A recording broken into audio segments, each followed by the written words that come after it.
રાજ્યમાં ફરી passport office અને પોસ્ટ ઓફિસને ધમકી આપવામાં આવી। સુરત, રાજકોટ, ભાવનગરમાં પાસપોર્ટ ઓફિસને ધમકીભર્યો ઈમેલ મળ્યો। જૂનાગઢ અને મોરબીમાં પણ પોસ્ટ ઓફિસને બોમ્બથી ઉડાવી દેવાની ધમકી મળી। ધમકી મળતા જ સુરત, રાજકોટ પાસપોર્ટ ઓફિસને ખાલી કરાવવામાં આવી। બોમ્બ સ્ક્વોડ અને ડોગ સ્ક્વોડની ટીમે પણ તપાસ શરૂ કરી છે। અત્યાર સુધી કોઈ શંકાસ્પદ ચીજ વસ્તુ મળી આવી નથી।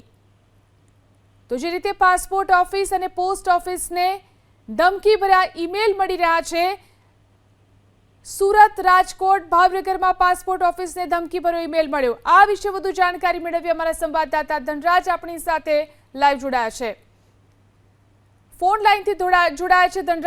ધનરાજ, સુરતમાં પણ ફરી એકવાર આ ધમકીનો સિલસિલો શરૂ થયો છે, શું કાર્યવાહી?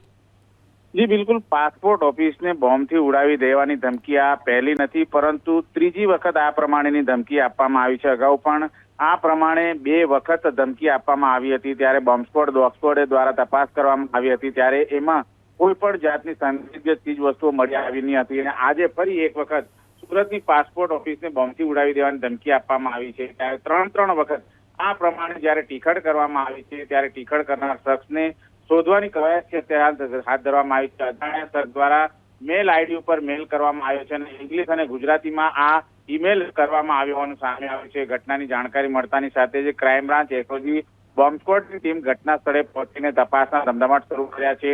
આજે પણ કોઈ પણ જાતની સંદિગ્ધ ચીજ વસ્તુઓ કે સાધનો નથી મળી આવ્યા, પરંતુ આ રીતે વારંવાર જ્યારે બોમ્બની અફવા સાબિત થઈ રહી છે, ત્યારે આ ટીખળ કરનાર વ્યક્તિ કોણ છે તેની શોધખોળ કરવામાં આવી રહી છે। જી આભાર તમામ જાણકારી આપવા માટે। તો કોઈ શંકાસ્પદ ચીજ વસ્તુઓ મળી નથી, પરંતુ ધમકી ભર્યા ઈમેલનો સિલસિલો ફરી એકવાર શરૂ થઈ ચૂક્યો છે।